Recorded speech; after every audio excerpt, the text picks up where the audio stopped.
মায়া আশেপাশে একবার চোখ বুলালো, দেখলো আশেপাশে কেউ আছে কিনা। আশেপাশের স্টুডেন্ট দিয়ে একদমই ঠাসা, এখন যার কারণে স্টুডেন্টের অভাব নেই গেটের সামনে। এদের ভিতর দিয়ে এখন মায়া কিভাবে যায় আরিফের সাথে?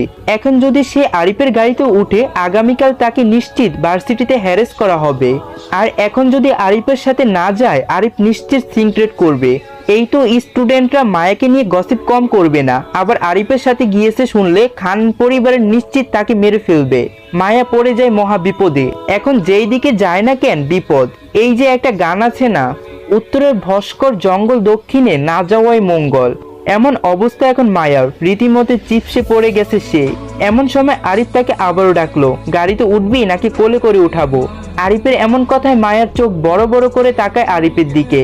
এই লোক বলে কি, মান সম্মানের ভয় নেই, যা মুখে আসে তাই বলে দেখি। কথায় বলার আগে দুইবার ভাবে না। মায়া ভাবে যদি লোকটা সত্যি সত্যি এমন কোনো কাজ করে বসে তাহলে তো হলোই। যেহেতু এইভাবে বলতেই পেরেছে, করতে আর কতক্ষণ। আশেপাশের অনেকেই তাকিয়ে লক্ষ্য করছে আরিফের সাথে কথা বলছে দেখে। দূর থেকে 10-15 জন তাদের লক্ষ্য করেছে। মায়া পরিস্থিতি বুঝতে পেরেছে, আরিফের সাথে তার যেতেই আমি শুধু শুধু এইখানে দাঁড়িয়ে নাটক করার দরকার নাই। আরিফ গাড়ির পিছনের গেট খুলে দাঁড়িয়েছিল, মায়া ছট করে গাড়ির ভিতরে উঠে পড়ে যাতে কেউ লক্ষ্য না করতে পারে। গাড়িতে উঠে গাড়ির লক লাগিয়ে দিয়ে মায়া বলতে থাকে, আরে চলুন চলুন। মায়া গাড়িতে উঠতে আরিফ ড্রাইভারের সিটে উঠে বসলো।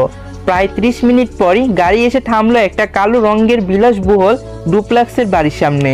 দোতলা কাছে দেওয়ালগুলো ঝকঝক করছে, ঝিল দিচ্ছে। সন্ধ্যায় ঘোদলি লগনের সোনালি আলো এসে পড়ছে কালো রঙের বাড়িখানায়। এতে যেন বাড়িখানার সৌন্দর্য আরো বৃদ্ধি পেয়েছে।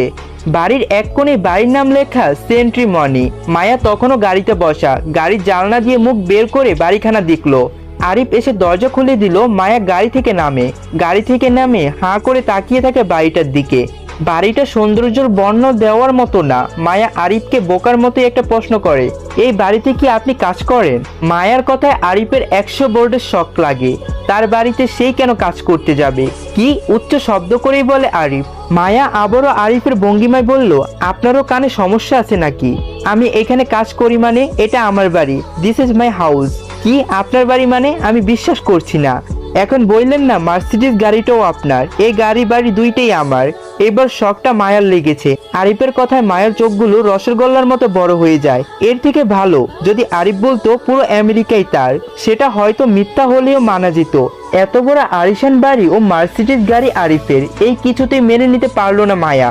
বাংলাদেশে মায়া এই আরিফের পরিবার অর্থাৎ খান পরিবার এতটা বড় লোক নয় যে আরিফের আমেরিকার মতো দেশে নিজের বাড়ি থাকবে।